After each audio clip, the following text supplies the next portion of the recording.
యేసుక్రీస్తు మన మధ్య నివసిస్తున్నాడు కదా, ఇది ప్రాముఖ్యమైన నిలము.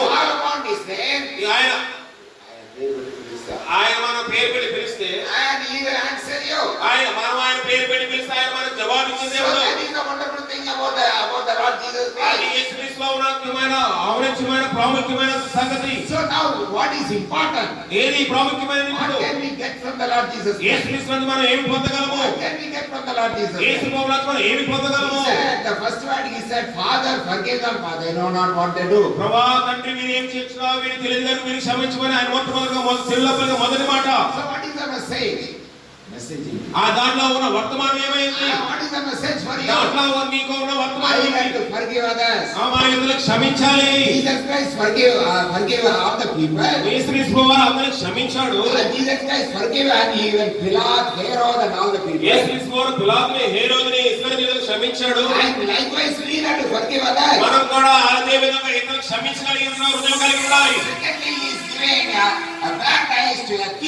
ఆయన రెండోదిగా పరదేశంలో దొంగగా అనుగ్రహించాడు. ఆయన మనకు కూడా స్వర్గము పరలోకం వాళ్ళని చూస్తా ఉన్నాడు. మనం ఏమి చేయాలంటే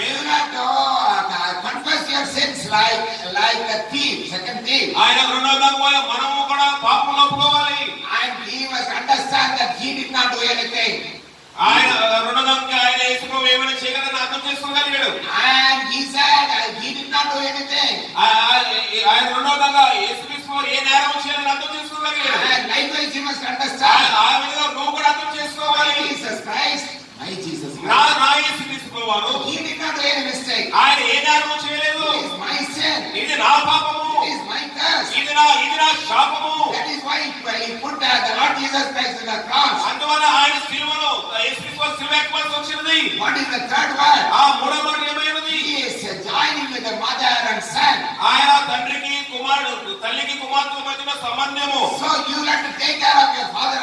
నువ్వు నీ తల్లి తండ్రిని నువ్వు చూసుకోవాల్సిన నువ్వు నీ తల్లిని తండ్రిని సన్మానించాలి. నీ బాధ్యత ఉంది. నీ యొక్క బాధ్యతను విస్మరించకూడదు. ఈ వాక్యం చూసినట్లయితే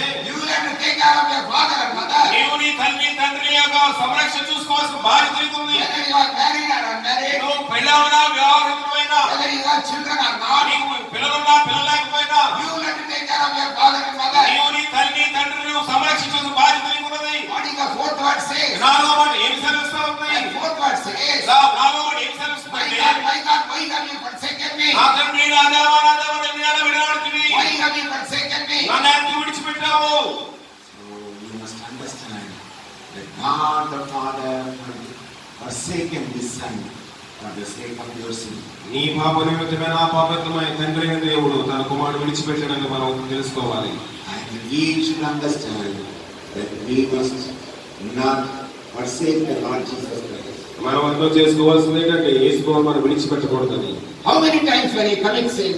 ఎన్నిసార్లు పాపం చేస్తావు? How many times when you go against the will of God? ఎన్నిసార్లు నువ్వు దేవునికి విరోధంగా వెళ్తావు, చిత్తానికి విరోధంగా వెళ్తావు? At that time you are forsaking the Lord Jesus. అప్పుడు నువ్వు దేవుని నిజంగా నువ్వు విడిచిపెట్టేసినట్టే. And you will understand that message. ఆ వర్తమానం అర్థం చేసుకోవాలి. I am thirst. నేను తప్పుకొనుచున్నాను. I am thirst. నేను తప్పుకొనుచున్నాను. Oh, he was giving living water to everyone. ఆయన దాని జీవజలం ప్రతి ఒక్కరికి ఇస్తా ఉన్నాడు. He is having thirst for the word of God. ఆయన మనం దేవుని మాట కోసం ఆయన తప్పుకొనుచున్నాడు. He is having thirst for the people. ఆయన ప్రజల కోసం తప్పుకొనుచున్నాడు. He is having thirst for the dependence of the world. ఈ లోకమైన పశ్చాత్తాపం ఆయన తప్పుకొనుచున్నాడు. ఆయన సమాప్తమైనది. సమాప్తమైనది. I have finished my job. నా పని నేను తుదముట్టించుకుని. Whatever God has given, I have finished. దేవుడు నాకు ఏమిచ్చాడో ఆ పని తుదముట్టించాను. You have to finish some job in this world. నీవు ఈ లోకంలో నీ పని ముగించవలసి ఉన్నది. You have to live a witness for the world. ఈ లోకంలో నువ్వు సాక్ష్యం ఇవ్వాల్సి ఉన్నది. And thereby you can be able to finish your work. అప్పుడు మాత్రమే నువ్వు దేవుడికి అప్పచెప్పిన పని ముగించగలవు. See that the sufferings of the cross, ఈ శిలువ శ్రమను మనం చూసినట్లయితే that is really the greatest suffering. అది చాలా సమస్య, చాలా బాధతో కూడిన సమస్య. If you turn with me to Isaiah 53, యెషయా గ్రంథము 53వ అధ్యాయం మనం చూసినట్లయితే verse 12, it says like this. 12వ వచనం ఇలా సెలవిస్తూ ఉంది. Isaiah 43 verse 53 verse క్షమించండి. యెషయా గ్రంథము 43వ అధ్యాయము, యెషయా గ్రంథము 53వ అధ్యాయము 12వ వచనము. కావున గొప్పవారితో నేనతనికి పాలు పంచిపెట్టుదును, గన్నులతో కలిసి అతడు కొలపు సొమ్మును విభాగించుకొను. ఏలైనగా మరణంలో ఉన్నట్లు అతడు తన ప్రాణమును దారపోసెను. అతిక్రమ చేయవారిలో ఎంచబడిన వాడాయను, అనేక పాపమును భరించెను, తిరుగుబాటు చేసిన వారిని గూర్చి విజ్ఞాపనము చేసెను. The Lord Jesus Christ carried our sins and iniquities. యేసుక్రీస్తు ప్రభువారు మన పాపములను ఆయన మోసి, And iniquities.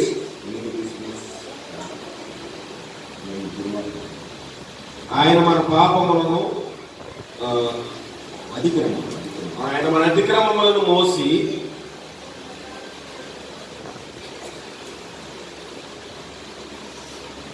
అతిక్రమం చేయవారిని ఎంచబడిన వాడు ఆయన అనేక పాపములను భరించెను. తిరుగుబాటు చేసిన వారిని గురించి విజ్ఞాపనము చేసెను. So he carried our sins. మన అతిక్రమం ఆయన మోసి, Man's sins and iniquities are very great. ఆయన మన అతిక్రమములను మన పాపములు చాలా గొప్పవి. And that cannot be carried by anybody else in this world. ఆ అతిక్రమములు ఈ పాపములు ఈ లోకములు ఎవరు మోయలేరు. So the Lord Jesus Christ will have to come to this world. ఈ యేసుక్రీస్తు లోకములకు రావాల్సింది And to carry our sins and iniquities. ఆయన మన అతిక్రమములు మన పాపములను మోయడానికి ఆయన ఈ లోకంలోకి వచ్చాడు. Devil is sowing sin to your life. సైతాను మనకు మన పాపం అతిక్రమం చూపిస్తూ ఉంటాడు. And he will allow us to continue in sin. ఆయన మనను లోకంలోనికి పాపంలోని జీవించడానికి మనకు అనుమతిస్తూ ఉంటాడు సైతాను. And finally he will take us to hellfire. చివరకు మనల్ని నరకంలో తీసుకెళ్లిపోతాడు. That is what the devil can do. అదే మాత్రమే సైతాను చేయగలడు. But the Lord Jesus Christ, యేసుక్రీస్తు వారు మాత్రము, and he came to set us free from the sin problem. ఆయన మనల్ని ఈ లోకంలోని పాపంలోంచి మనం విడుదల చేయడానికి వచ్చాడు. He came to set us free from the curses problem. మన యొక్క ఈ శాపం నుంచి విడుదల చేయడానికి వచ్చాడు. And in Galatians 3:13 it says, గలతీయులకు రాసిన పత్రిక 3వ అధ్యాయము 11వ వచనం చూసినట్లయితే, cursed is he who hangs on the tree. Cursed is he who hangs on the tree. Galatians 3:13. గలతీయులకు రాసిన పత్రిక 3వ అధ్యాయం 13వ వచనం.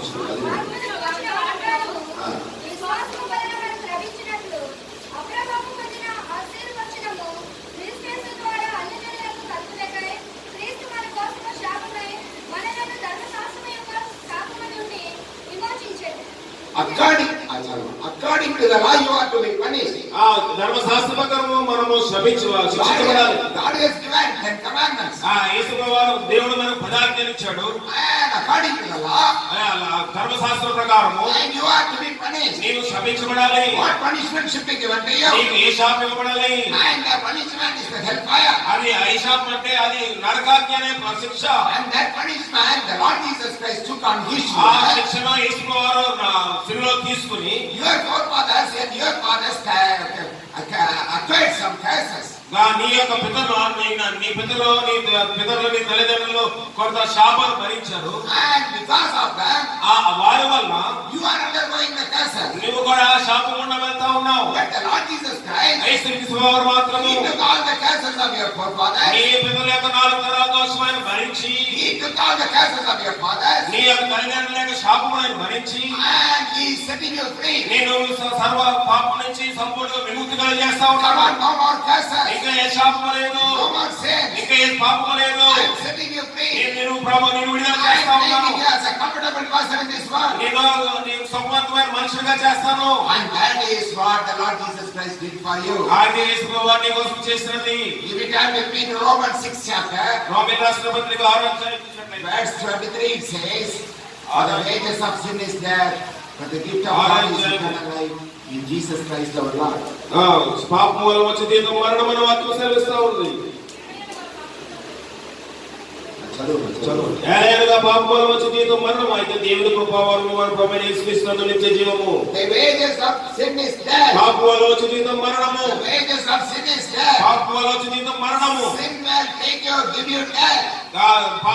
పాపం అనేది మరణంలో తీసుకెళ్ళంతాది. And finally it will give you hellfire. చివరికి నరకాగ్నిలో తోసివేస్తుంది. So the Lord Jesus Christ యేసుక్రీస్తు వారు He took the curses on himself ఆయన తన శాపం మన కోసం భరించి and he wanted to set us free. ఆయన మనలో స్వతంత్రులుగా చేయాలని చూస్తా ఉన్నాడు. Secondly, he carried all our problems. రెండవదిగా ఆయన మన సమస్యలన్నీ ఆయన మోసాడు. And David had a very sorrowful heart after committing sin with Bathsheba. దావీదు రాజు బెత్షెబతో పాపం చేసిన తర్వాత ఎంతో విలపించాడు. And if you turn with me to Psalm number 38, కీర్తన రాసిన గ్రంథము 38వ అధ్యాయం చూసినట్లయితే verse 4, it says like this. 4వ వచనం ఇలా సెలవిస్తా All ఉంది. my iniquities have gone over my head. నా దోషము నా తల మీదుగా పొర్లిపోతున్నది. Like a heavy burden, they are too heavy for me. నేను మోయలేని బరువులు అవి నా మీద మోపబడినవి. My iniquities are too burden to me. నా మోకత వల్ల కలిగిన గాయము దుర్వాసనగా I am విస్తరించినవి. unable to bear the iniquities. నేను శ్రమ చేత మిక్కిలి కృంగి ఉన్నాను. I am unable to bear the iniquities. నేను మోయలేని బరువులు నా మీద మోపబడి You cannot carry the cross by yourself. నీవు నీ శిలువను నువ్వు ఎత్తుకోలేవు. నీవంతట నువ్వు Your iniquities you cannot carry. నీ అతిక్రమము మోయలేవు. Your problems you cannot నీ carry. సమస్యలు మోయలేవు. Jesus Christ came to set you free. యేసుక్రీస్తు వారిని స్వతంత్రంగా చేయడానికి వచ్చాడు. Once there was a believer ఒకసారి ఒక విశ్వాసుడు and he got a dream. ఆయనకి ఒక కళ వచ్చింది. And the dream, there are so many crosses. ఆ కళలో ఎన్నో సిలువలు ఉన్నాయంట. And the crosses made of wood. చెక్కతో చేసిన సిలువలు ఉన్నాయి. And the crosses made of flowers, rose flowers. గులాబీ పూలతో చేయబడిన సిలువలు ఉన్నాయి. And the crosses made of silver. వెండితో చేయబడిన సిలువలు ఉన్నాయి. And crosses made of full gold. బంగారంతో చేయబడిన సిలువలు ఉన్నాయి. And the angel came. దూత వచ్చి And he asked the believer, what type of crosses you want to take? దూత వచ్చి ఈ విశ్వాసంలో నీకు ఇందులో ఏ సిలువ కావాలని అడిగింది. And you yourself give. నీకు నీవే ఏది కావాలో అది ఇవ్వని అన్నాడు ఆయన. And the angel gave one cross made of wood. ఆ దూత ఏం చేసిందంటే చెక్కతో చేయబడిన సిలువ ఆ విశ్వాసకి ఇచ్చింది. He carried the cross. ఆ సిలువను ఆయన పట్టుకుని When he was carrying the cross, ఆ సిలువను అతను మోస్తున్నప్పుడు he was looking back. ఆయన మళ్ళీ వెనక్కి చూస్తున్నాడు. And there was a very good cross made of rose flower. అక్కడ ఎంతో ప్రశస్తంగా గులాబీ పూలతో చేయబడిన సిలువ ఉంది. So it is so beautiful. ఎంతో అందంగా ఉంది. So he thought we can go back and ask for that rose flower cross. అతను అనుకున్నాడు ఎందుకు వెనక్కి వెళ్ళి ఆ గులాబీ పూలతో చేయబడిన సిలువ ఎందుకు అడగకూడదు. So he went and asked the angel. అక్కడ వెనక్కి వెళ్ళి అడిగాడు. And we can give that cross made of rose flower. ఆ దూత ఎందుకు నాకు ఆ గులాబీ పూలతో చేయబడిన సిలువ ఇవ్వకూడదని అడిగాడు. And immediately he said, okay, you can take that cross. ఆ దూత చెప్పింది వెంటనే తీసుకెళ్ళి ఆ సిలువ చెప్పింది. He left that wooden cross. ఆ చెక్క సిలువ విడిచిపెట్టేసి And he took the rose flower cross. గులాబీ పూలతో చేయబడిన సిలువ తీసుకెళ్ళాడు. He was carrying the ఆ cross. సిలువని ఎత్తుకుని వెళ్తా ఉన్నాడు. The petals of the rose flower, it all fell down. అలా దారుణం వెళ్తుంటే ఆ గులాబీకున్న రెమ్మలన్నీ ఊడిపోతా ఉన్నాయి. And after that there was only thorns. ఆ తర్వాత ముళ్ళు మాత్రమే ఉన్నాయి. And the thorns started piercing his back. ఈ మోస్తున్నప్పుడు ఆ ముళ్ళు గుచ్చిపోతుంది భుజం మీద. And he's unable to bear the pain. ఆ ముళ్ళు గుచ్చుకుంటే ఆ నొప్పిని భరించలేకపోతా And ఉన్నాడు. he went back to the angel. మళ్ళీ వెనక్కి ఆ దూత దగ్గరికి వెళ్ళాడు. Lord, this is so painful for ఆ me. దూత ఇది చాలా నొప్పి కలిగిస్తుంది. You give me a cross which is made of full gold. ఆ వెండితో పూర్తి బంగారంతో చేయబడిన సిలువ నాకు ఇవ్వమని అడిగాడు. So he gave a cross made of gold, full gold. తర్వాత దూత ఏం చేసిందంటే ఆ దూత బంగారంతో చేయబడిన సిలువ అతనికి ఇచ్చింది. And he was carrying the cross. ఆ బంగారంతో చేయబడిన సిలువ మోస్తా ఉన్నాడు. It ఇప్పుడు was too heavy. అది చాలా బరువుగా ఉంది. It was too heavy. ఎంతో బరువుగా ఉంది. He was unable to bear it. ఆయన దాన్ని మోయలేకపోతా ఉన్నాడు. And finally he said, చివరిగా అన్నాడు what you have given in the first is the correct one. చివరికి ఏమనంటే మొట్టమొదటి సిలువ నిజమైన That సిలువ. wooden cross. ఆ చెక్కతో చేయబడిన సిలువ And that is okay for me. అది నాకు సరిపోదు అన్నాడు. He carried the wooden cross and went away. ఆ తర్వాత చెక్క సిలువ మోసుకుని వెళ్ళిపోయాడు. See, Lord Jesus Christ knows యేసుక్రీస్తు వారికి తెలుసు what type of problem should be given to you. ఎలాంటి సమస్య నీకు ఇవ్వాలో. What is your bearable limit? నువ్వు నేను మోయగలవు. What is your capacity? నీ యొక్క సామర్థ్యత, What is your understanding? నీ యొక్క ఆలోచన విధానము, All these things God will keep it in mind. అవన్నీ దేవుడు తన మనసులో ఉంచుకుని He will allow some problem to you. దాని ప్రకారంగా దేవుడు కొన్ని సమస్య నీకు ఇస్తాడు. But you are thinking that is painful for you. అది బరువు ఉన్నది మీరు అనుకుంటారు. కను అనుకుంటారు చాలా బరువు ఉందని అనుకుంటారు. No, it is not painful. అది నీకు బరువు కాదు. God Jesus Christ is giving for a good reason. దేవుడు నీ కోసం ఒక మంచి దాని కోసమే నీకు ఇస్తాడు. Take up the cross and follow me. నేను సిలువ ఎత్తుకున్నాను వెంబడించు. Take up the cross and follow me. సిలువ ఎత్తుకున్నాను వెంబడించు. Cross means there will be suffering. సిలువ అంటే శ్రమ ఉండాలి. And you let undergo the suffering. నువ్వు ఆ శ్రమ గుండా వెళ్ళాలి. And when you undergo the suffering, నీవు ఈ శ్రమ గుండా వెళ్ళినప్పుడు and God will give you eternal life. అప్పుడు దేవుడు నీకు నిత్య జీవం ఇస్తాడు. He carried our sorrows. ఆయన మన యొక్క దుఃఖములను మోసాడు. Isaiah 53:4. ఆ యెషయా గ్రంథము 53వ అధ్యాయం He has borne our griefs and carried our sorrows. యెషయా గ్రంథము 33వ అధ్యాయం 4వ వచనం నిశ్చయంగా ఆయన మన రోగములను భరించెను. He carried our sorrows. ఆయన మన వ్యసనములు వహించెను. And what a wonderful Savior we have. మనకి ఎంత అద్భుతమైన రక్షకుడు ఉన్నాడు. And he can carry all our sorrows. ఆయన మన సమస్యలన్నీ ఆయన మోయగలడు. Well, we did not have to carry by ourselves. మనగా ఏ సమస్యను ఏ దుఃఖము మోయవలసిన లేదు. And we can leave everything in the hands of God. యేసుక్రీస్తు యొక్క చేతిలో మన సమస్యలు వదిలేయవచ్చు. Whatever sufferings we have, మనకి ఏ సమస్య ఉన్నప్పటికీ that we can hand over in the hands of the Lord Jesus అది Christ. దేవుడి చేతికి విడిచిపెట్టినట్లయితే And he will carry all that for you. ఆయన్ని మన కోసం ఆయన భరిస్తాడు. Once there was a government officer, ఒకసారి ఒక ప్రభుత్వ ఉద్యోగి ఉన్నాడు. and his only son died in the road accident. అతను తన ఒకే ఒక కుమారుడు తన రోడ్ యాక్సిడెంట్ లో చనిపోయాడు. All of them cried. అందరూ ఆ కుటుంబ సభ్యులందరూ ఎంతో ఏడ్చారు, చాలా ఏడ్చారు. But he did not cry. ఆ గవర్నమెంట్ ఆఫీసర్ ఏడవలేదు. He was keeping everything in his heart. ఆయన్ని తన హృదయంలో ఉంచుకున్నాడు. ఒకరోజు ఆ మూడో రోజు He got a heart attack, అతనికి గుండె massive heart attack. ఆయనకి ఎంతో రక్తపోటు గుండెపోటు వచ్చింది. And he died. వెంటనే చనిపోయాడు. మూడో రోజు He died on the third day. ఆ మూడో రోజు చనిపోయాడు. Keeping all the sorrows in your heart is ఆ not done. బాధలు దుఃఖములన్నీ హృదయంలో ఉంచుకున్నాడు. You have to leave in the hands of God. ఆయన్ని సమస్యలను దేవుని చేతిలో He విడిచిపెట్టాలి. died for you. ఆయన నీ కోసం చనిపోయాడు. He has given this life for you. ఆయన తన జీవంలో తన ప్రాణం నీ కోసం ఇచ్చాడు. And he will set you free from all the problems. ఆయన ప్రతి సమస్యను నీకు విడుదల స్వతంత్రంగా చేయగలడు. You turn with me to Hebrews, మనం హెబ్రీయులకు రాసిన పత్రిక మనం చూసినట్లయితే 5th chapter, 5వ అధ్యాయము 5వ అధ్యాయము 7. 7వ వచనం. హెబ్రీయులకు రాసిన పత్రిక 5వ అధ్యాయము 7వ వచనం.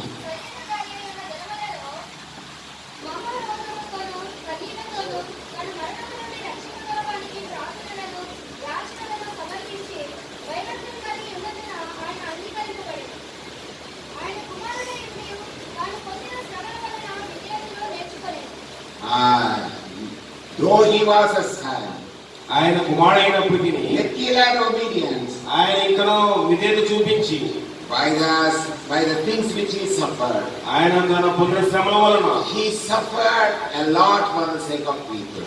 ఆయన ఈ లోకంలో ప్రజల నిమిత్తమై ఎంతో శ్రమ అనుభవించాడు. He was the only son to God the Father. యేసుక్రీస్తు యెహోవా దేవునికి ఒకే ఒక కుమారుడు. But yet అయినప్పటికీ he took all the suffering. ఆయన సమస్త బాధలన్నీ ఆయన మోసి He took all the sufferings on himself. ఆయన బాధలన్నీ ఆయన మీద తీసుకుని Obeyed God till the end. ఆ చివరి వరకు అంచె వరకు దేవునికి లోబడి And lastly he carried our diseases. ఆయన మన వ్యాధులను భరించి He carried all our diseases. మన వ్యాధులన్నీ ఆయన భరించి And he took all the sorrows. ఆయన మన సమస్యలన్నీ ఆయన తీసుకుని Isaiah 53:5. యెషయా గ్రంథము 53వ అధ్యాయం By the stripes he are healed. ఆయన పొందిన దెబ్బల వల్ల మనం స్వస్థ పొంది ఉన్నాము. But he was wounded for our transgression, but he was bruised for our iniquities. The chastisement for our peace was upon him. By his stripes he are healed. మన ఆయన పొందిన దెబ్బల వల్ల మనం స్వస్థత కలుగుచున్నది. There was no medicine for malaria. ఇంతకు ముందు malaria కొరకు మందు ఉండేది కాదు. So what one doctor did was, ఒక డాక్టర్ గారు ఏం చేశారంటే వైద్యుడు he put the malaria germs on himself. ఆయన మలేరియా క్రిములను ఆయనలో పెట్టుకుని It may cause danger. He had to risk his life also. ఆయన తన ప్రాణం కూడా వచ్చినప్పటికీ He took all the germs on himself. ఆ మలేరియా క్రిములన్నీ ఆయన మీద వేసుకుని And he tried with so many medicine. ఎన్నో రకములైన మందులతో ప్రయత్నం చేశాడు. And the malaria was responding to one medicine. ఎన్నో మందులు ప్రయత్నం చేసినప్పుడు ఒక్క మందుకి ఆ మలేరియా క్రిమి ప్రతిస్పందించడం మొదలెట్టింది. So immediately he declared that this is the medicine for malaria. అప్పుడు వెంటనే ఈ మందు మలేరియాకి పనిచేస్తుందని ఆయన ప్రకటించాడు. Our Lord Jesus Christ, మన ప్రభు అయిన యేసుక్రీస్తు he did a great job on the cross for us. మన కోసం ఆయన శిలువలో గొప్ప పని యాగం చేశాడు. And he is coming to the last completing stage of the cross suffering. ఆయన శిలువ శ్రమలో చివరకు వచ్చేసాడు. He is coming to the last stage of the cross. ఆయన శిలువలోని చివరి దశలోకి వచ్చేసాడు. God has created the body, soul and spirit. ఆయన ఆత్మతోను శరీరంలోను పరిశుద్ధాత్మతోను God has created us. మనలో దేవుడు మనం సృజించాడు. When our body is getting trouble, మన శరీరము సమస్యతో వచ్చిన సమస్య గుండా వెళ్ళినప్పుడు then immediately we are taking action. మనం వెంటనే దానికోసము వెంటనే ఒక చర్య తీసుకుంటాం. Body will get into trouble. మనం Body will get into trouble only when the spirit is disturbed.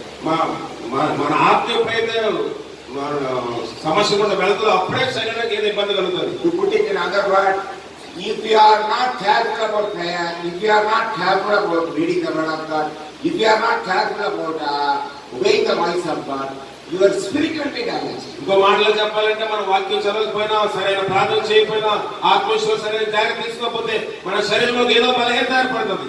And when your spirit is damaged, మన ఆత్మ నాశనం అయిపోయినప్పుడు then it will attack the body. అప్పుడే మన ఆ సైతాను మన శరీరంలో ప్రవేశిస్తాడు. And when it attacks the body, అది మన శరీరం మీద దాడి చేసినప్పుడు it will appear as a BP, sugar, leg pain, headache, stomach pain or something like that. అది ఒక బీపీ లేకనో షుగర్ లేకనో కడుపు నొప్పి లేకనో ఏదో వ్యాధి రూపంలో బయటకు వస్తుంది.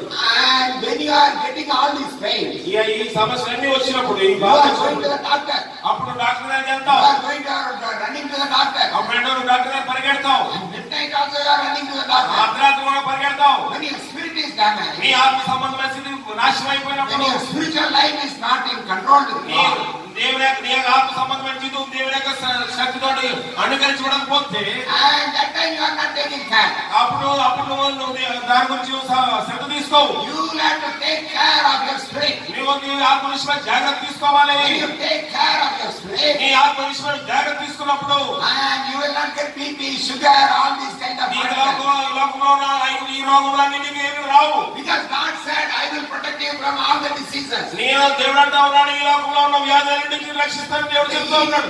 Egyptian diseases will not come to you. ఈ ఐగుప్తు రోగములన్నీ అన్నడు తాకవని చెప్తా ఉన్నాడు. Why it is coming to you? ఇవన్నీ ఎందుకు తాకుతా ఉన్నాయి? Because you are not good in spiritual life. నీవు ఎందుకంటే ఆత్మ సంబంధమైన విషయంలో మంచిగా లేవు. You are not having connection with God. దేవునితో నువ్వు సరైన సంబంధం కలిగి లేవు. If you are not having connection with God, దేవునితో నువ్వు సంబంధం తెగిపోయినప్పుడు then all problems will come to you. అన్ని సమస్యలు నీ వద్దకు వస్తాయి. Yeah, the Lord Jesus Christ suffered in body, soul and spirit. యేసుక్రీస్తు వారు శరీరంలోను ఆత్మలోను పరిశుద్ధాత్మలో ఆయన ఈ సమస్య గుండా వెళ్ళాడు. In the body he went through sufferings. ఆయన శరీరం గుండా సమస్యతో వెళ్ళాడు. He went through a lot of sufferings in the body. ఆయన ఎన్నో సమస్యలు శరీర సంబంధమైన సమస్య గుండా వెళ్ళాడు. They put thorns, they put a crown of thorns. ముళ్ళ కిరీటం ఆయన నెత్తి మీద పెట్టారు. And through that the blood is coming out. తలమే ముళ్ళ కిరీటం ఎంతో రక్తము కారుతా ఉంది. And it is like a scorpion. It is piercing his head. ఎలా ఉందంటే ఒక తేలు కొడుతున్నట్లుగా ఉంది తలలోని. And they put nails on his hands. ఆయన తన చేతుల మీద మేకలు కొట్టారు. And they put nails on his leg. ఆయన పాదముల మీద ముళ్ళు మేకలు కొట్టారు. And they beaten him very badly. ఆయన ఎంతో దుర్మార్గంగా ఎంతో గట్టిగా ఆయన కొట్టారు. They mocked at him. ఆయన ఎగతాళి చేశారు. Even one robber mocked at him. శిలువలో మొదటి కొరకు కూడా ఆయన మీద ఎగతాళి చేశాడు. And if you are the son of God, save yourself, brother. నువ్వు దేవుని కుమారుడు అయితే నువ్వు రక్షించుకో, మమ్మల్ని కూడా రక్షించు అన్నాడు. And he also mocked at him. అతను కూడా ఆయన తృణీకరించడం మొదలు పెట్టాడు. All these things he was able to do. అవన్నీ కూడా ఆయన భరించడం ప్రారంభించాడు. And his disciples, ఆయన శిష్యులు they also rejected him. ఆ శిష్యులు కూడా ఆయన తృణీకరించేశారు. Except John, all the people ran away. యోహాను తప్ప అందరూ పారిపోయారు. He was able to bear that. ఆయన్ని కూడా ఆయన భరించగలిగాడు. And his father also rejected him in a moment. ఒక గడియలో కూడా తండ్రి అయిన దేవుడు కూడా ఆయన తృణీకరించాడు. That he was unable to bear. ఆయన్ని కూడా ఆయన భరించలేకపోయాడు. But again he is joining to the Father. మళ్ళీ ఆయన దేవుని సన్నిధి దేవునితోటి కనెక్షన్ సంబంధం కలిగి పెట్టుకున్నాడు. Father, తండ్రి, you have given the Spirit. నువ్వు నాకు ఆత్మనిచ్చావు. I commit my spirit into your hand. నా ఆత్మ నీ చేతికి అప్పచెప్పుచున్నాను. He went through all kinds of suffering. ఈ సమస్యల గుండా ఆయన వెళ్ళాడు. I went through all kinds of suffering. ఈ సమస్యల గుండా నేను వెళ్ళాను. And the only option is the people should be saved. నాకున్న ఒకే ఒకటి ఆశ ఏంటంటే ఈ ప్రజలు రక్షించబడాలి. And I just obey the voice of God. నేను దేవుని మాటలో పడ్డాను. Are you obeying the voice of God? నువ్వు దేవుని మాటలో పడుతున్నావా? Are you thinking that the people of the world should be saved? లోకంలో ప్రజలు రక్షించబడాలని ఆశిస్తున్నావా? Do you have the desire for the people of India? ఈ లోకం ఈ ఇండియా ప్రజల కోసం నువ్వు వాంఛ కలిగి ఉన్నావా? Do you have the desire of the people of the world? ఈ లోకంలో ఉన్న ప్రజల కోసం వాంఛ కలిగి ఉన్నావా? Let us pray. ప్రార్థన చేసుకుందాం. Let us tell God. దేవునితో చెబుతాము. Let us tell God. దేవునితో చెబుతాం. Lord,